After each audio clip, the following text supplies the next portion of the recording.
विषय चल रहा है पर्यावरण अध्ययन शिक्षण, डीएलएड फर्स्ट ईयर का। तो पर्यावरण अध्ययन शिक्षण में हमारा टॉपिक चल रहा था पिछले अध्याय में पाठ्यक्रम। तो पाठ्यक्रम के बारे में हम नॉर्मल चर्चा कर चुके हैं, उसके अर्थ, विषय, प्रकृति, उसकी विशेषताएं, पाठ्यक्रम के क्षेत्र, इनके बारे में हम चर्चा कर चुके हैं। तो अब हम चर्चा करेंगे पाठ्यक्रम के सिद्धांत। पाठ्यक्रम के सिद्धांत कौन कौन से हैं? तो पाठ्यक्रम के सिद्धांतों में क्या होता है कि बाल केंद्रित शिक्षा कैसी होनी चाहिए, बाल केंद्रित, रटने की प्रणाली से क्या करना चाहिए, शिक्षा को मुक्ति मिलनी चाहिए, छात्र में अनुशासन की भावना आनी चाहिए तथा उसके अंतर्गत व्यक्तिगत विभिन्नताएं होनी चाहिए, उच्च कक्षाओं की आवश्यकता की पूर्ति का सिद्धांत होना चाहिए। तो ये कुछ सिद्धांत है जिसके बारे में हम सामान्य चर्चा करते हैं। तो पाठ्यक्रम का पहला सिद्धांत है बालक को क्या मानना चाहिए, केंद्र का सिद्धांत।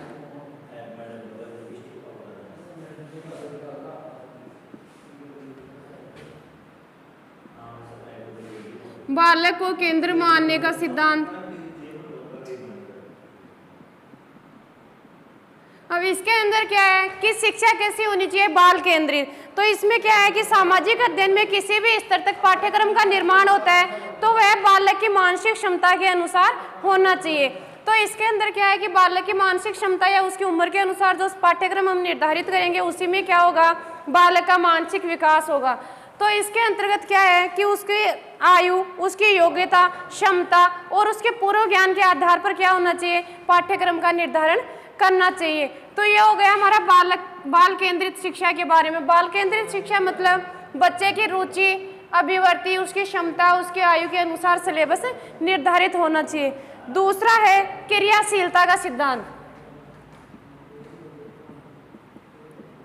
दूसरा है क्रियाशीलता का सिद्धांत।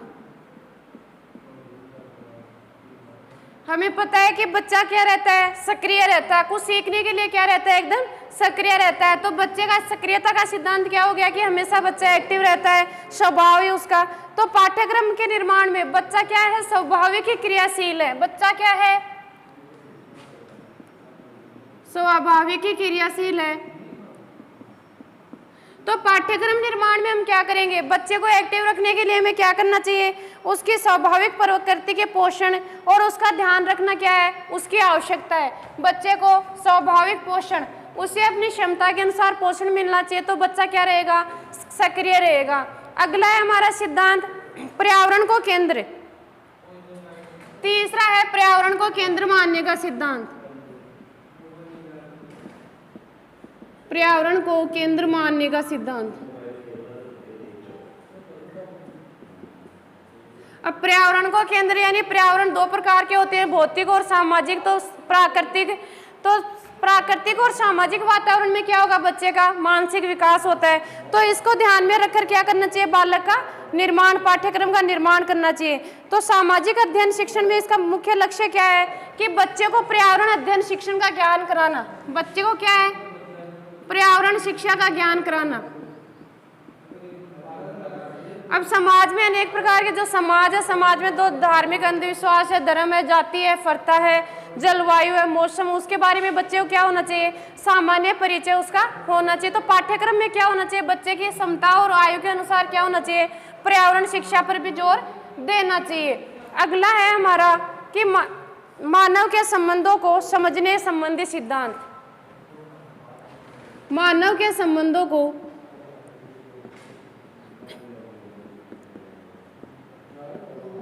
समझने संबंधी सिद्धांत।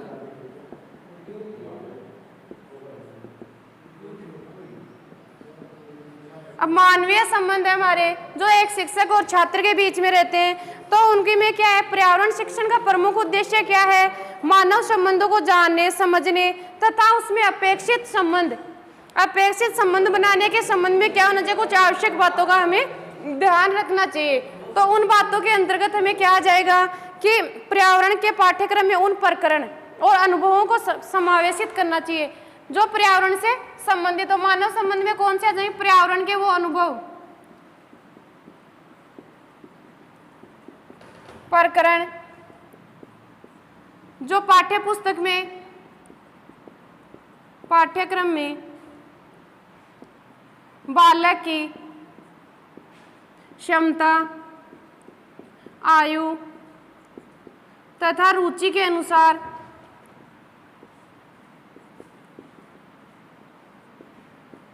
पाठ्यक्रम में क्या करना चाहिए, समावेशित करना चाहिए। मानव के संबंधों में क्या आ जाएगा कि पर्यावरण में जो प्रकरण है, जो अनुभव है, उनको क्या करना चाहिए, पाठ्यक्रम में साझा करना चाहिए। अगला सिद्धांत है हमारा व्यक्तिगत विभिन्नता का सिद्धांत। अब व्यक्तिगत विभिन्नता में क्या आ जाएंगी, बालक की क्षमता, रुचि, अभिवृत्ति। पांचवा सिद्धांत है हमारा व्यक्तिगत विभिन्नता का सिद्धांत।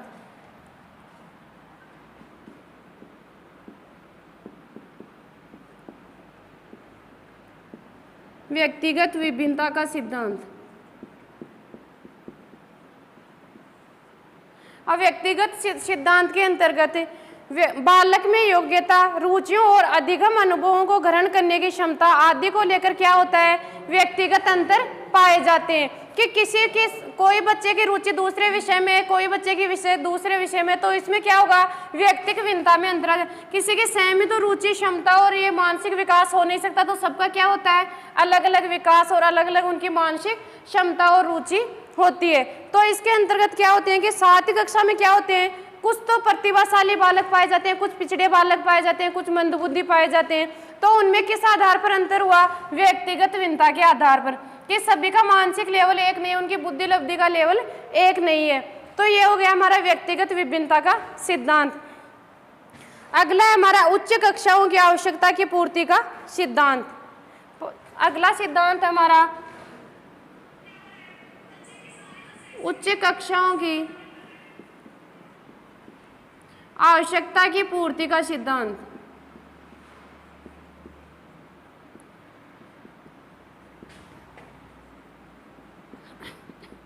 उच्च कक्षाओं की आवश्यकता की पूर्ति के सिद्धांत के अंतर्गत विद्यालय में बालकों की पढ़ाई किसी एक स्तर या किसी एक कक्षा विशेष के लिए तो होती नहीं, तो उसमें क्या होता है, बच्चा एक कक्षा से दूसरी क्लास में उसका स्थानांतरण होता रहता है। तो एक में उसने पास कर लिया तो दूसरी में, दूसरी से तीसरी क्लास में, तो ऐसे क्या होगा कि बच्चे को क्या होगा कि उच्च कक्षाओं की आवश्यकता की पूर्ति भी होती है, कि उच्च कक्षा एक से अलग अलग उच्च कक्षाओं में उसका आगे आगे विकास हो रहा है। तो इस बार क्या होता है कि प्राथमिक के बाद माध्यमिक, माध्यमिक के बाद में उच्च माध्यमिक, उच्च माध्यमिक के बाद में विद्यालय, विश्वविद्यालय, इनमें आ गए।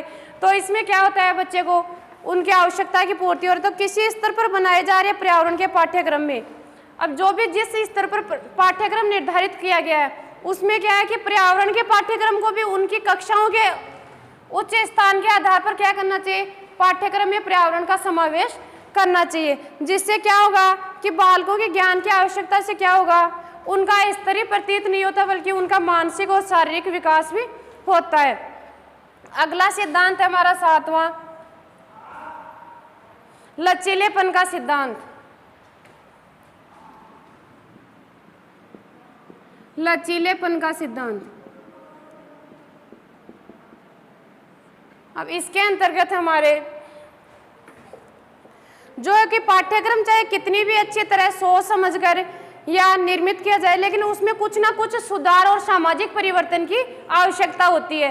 कि चाहे हम पाठ्यक्रम को कितना भी अच्छा करें, लेकिन हर वक्त क्या होता है, नए नए राष्ट्रीय आयोग, नई नई केंद्र सरकार या राज्य सरकार के अनुसार या कुछ करण का कुछ जोड़ दिया जाता है, तो उसमें क्या होता है, पाठ्यक्रम में परिवर्तन होता रहता है। तो परिवर्तन से क्या आती है, बच्चों में लचीलेपन। तो बच्चे किसका शिकार होते हैं कि उसमें कभी पाठ्यक्रम को ज़्यादा बढ़ा दिया, कभी कम कर दिया गया, तो इससे बच्चे का क्या होता है, मानसिक विकास उसका कम होता है।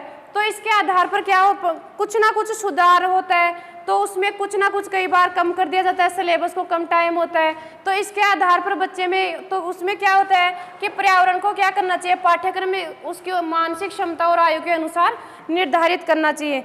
तो इसमें क्या है कि साथ ही पर्यावरण शिक्षण के मूल्य और उद्देश्य जो सामाजिक परिस्थितियों तथा शिक्षण अधिगम के तरीकों में भी क्या करते हैं, परिवर्तन करते हैं। क्या करते हैं, बच्चों के सामाजिक परिस्थितियों और पर्यावरण के अधिगम में क्या करते हैं, परिवर्तन करते हैं।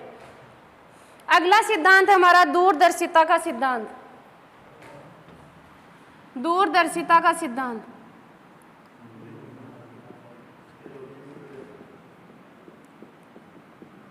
दूरदर्शिता का सिद्धांत।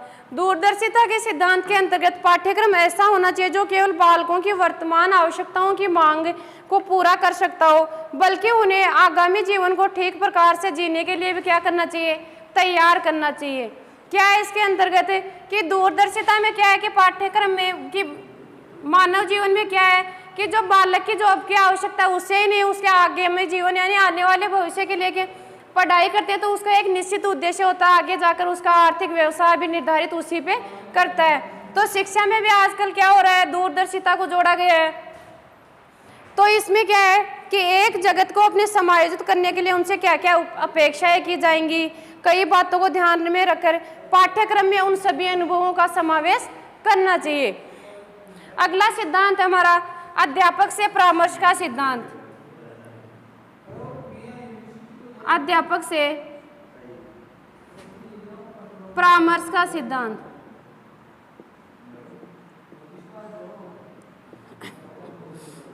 अध्यापक के परामर्श का सिद्धांत। तो इसके अंतर्गत क्या है कि किसी भी स्तर पर पाठ्यक्रम के निर्माण में अध्यापक से परामर्श लेना बहुत उपयोगी सिद्ध हो सकता है। लेकिन क्या है, यह व्यवहारिक दृष्टि से सिद्ध हो सकता है।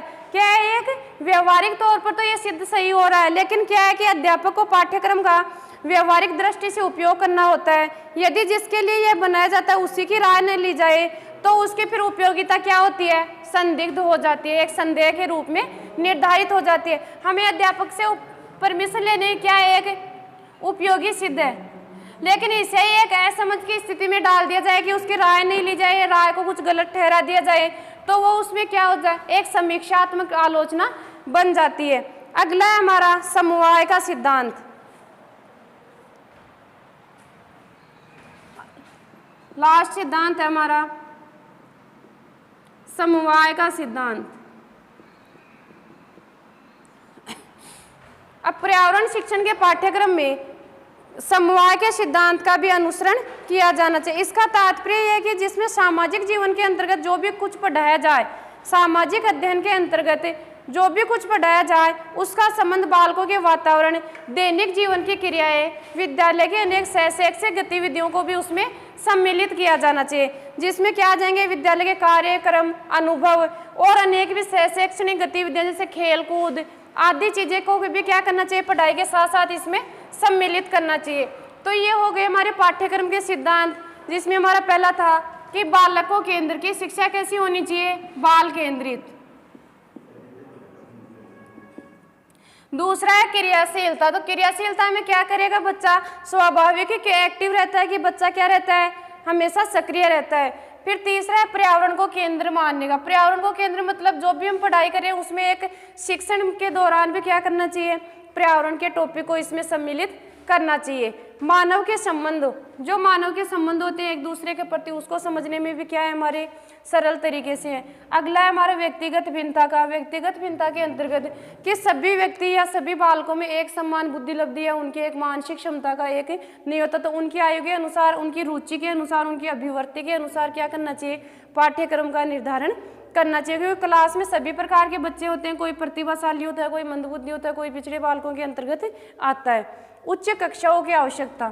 उच्च कक्षाओं के जैसे होते हैं, एक क्लास से दूसरे क्लास में जाते हैं तो उसके अनुसार पर्यावरण शिक्षण के अध्ययन को भी क्या करना है, उसमें समावेशित करना चाहिए।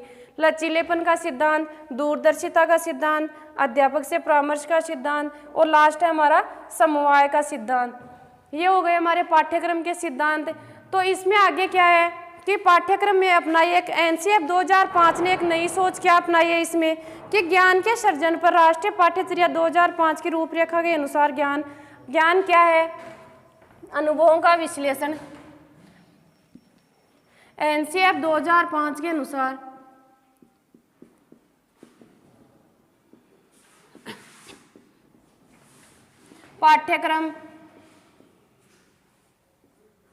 पाठ्यक्रम के अंतर्गत ज्ञान, तथ्यों तथा अनुभवों का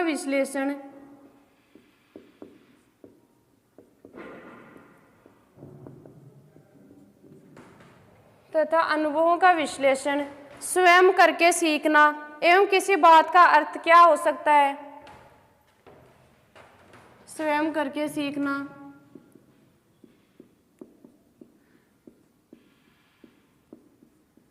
सीखने का अनुभव आदि क्या आते हैं? एनसीएफ 2005 ने पर्यावरण के पाठ्यक्रम में इन चीज़ों को सम्मिलित किया है। ज्ञान, तथ्य तथा अनुभवों का विश्लेषण, स्वयं करके सीखने का अनुभव क्या होता है।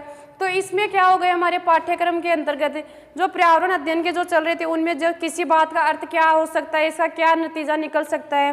तो इस ज्ञान तक पहुँचने का आशय है कि अन्य व्याख्याओं और मानक ज्ञान तथा सूचनाओं के साथ साथ अपने स्वयं पर संवाद स्थापित करना कि अपने आप में हम कितने कुछ सीखे या बच्चों ने हमसे कितना क्या कुछ सीखा है। तो उसका लास्ट में हमें क्या करना चाहिए? मूल्यांकन।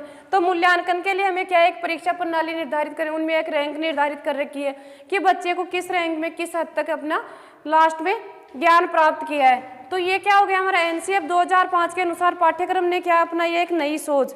तो राज्य सरकार द्वारा पूर्व में चलाए गए पाठ्यक्रम में पर्यावरण अध्ययन को 2 भागों में बांटा था, जो हमारा था एक तो सामाजिक पर्यावरण, एक प्राकृतिक पर्यावरण। सामाजिक पर्यावरण में आ गए थे हमारे जो समाज से रिलेटेड जो जातिवाद है, धर्म है, अंधविश्वास है, और प्राकृतिक में हमारे जो प्रकृति से रिलेटेड है कि जिनमें हम उष्मा, प्रकाश, जलवायु, जल, वायु, हवा आदि चीज़ें उसमें क्या आ गई थी? सम्मिलित की गई थी। फिर हमने क्या था एक थीम एनसीएफ 2005 में कहा गई थी पर्यावरण अध्ययन क्या है? सामाजिक विज्ञान तथा विभिन्न पर्यावरण मुद्दों का क्या है? एक समेकित विषय। पर्यावरण अध्ययन शिक्षण हम एक अलग से टॉपिक हमारा सामाजिक विज्ञान शिक्षण के अंतर्गत ही सभी विषयों को सम्मिलित किया गया है। तो इन सब का क्या है? एक समेकित, इनका सभी का मिला हुआ एक रूप है। तो पर्यावरण अध्ययन शिक्षण भी हमारे हर लेवल पर, हर स्तर पर जरूरी है। फिर प्राथमिक स्तर पर पढ़ने वाले बालकों के लिए क्या किया था हम पाठ्यक्रम की एक थीम कि बालकों को क्या क्या चीज़ों की जरूरी है। तो उनमें हमारे आ गया था वातावरण, आवास, भोजन, जल, फिर आ गया था हमारा कौशल। इन चीज़ों की जब पूर्ति होती है व्यक्ति की या बालक की, तो फिर उसके अंतर्गत क्या होते हैं? अनेक प्रकार के कौशल विकसित होते हैं। तो उसमें हमारे कौन सी चीज़ आती है कि हम कुछ करने की या कुछ बनाने की कला सीखते हैं कि इससे आगे हमारे क्या फ़ायदा, इसके सीखने से हमें इसमें कौन कौन सी चीज़ों का हमें अनुभव हुआ है। तो इस प्रकार उपयुक्त संकेतों के आधार पर हम क्या करते हैं? बालकों की एक उपलब्धि तैयार करते हैं, तो जिसमें हमारी सारी चीज़ें आ जाएंगी और मौखिक और लिखित अभिव्यक्ति के माध्यम से हम क्या करते हैं? पाठ्यक्रम का एक निर्माण और इसका विकास करते हैं। तो ये हो गया हमारी इकाई फर्स्ट कंप्लीट होगी। आगे हम दूसरी इकाई में पर्यावरण अध्ययन के शिक्षण बिंदुओं का अध्ययन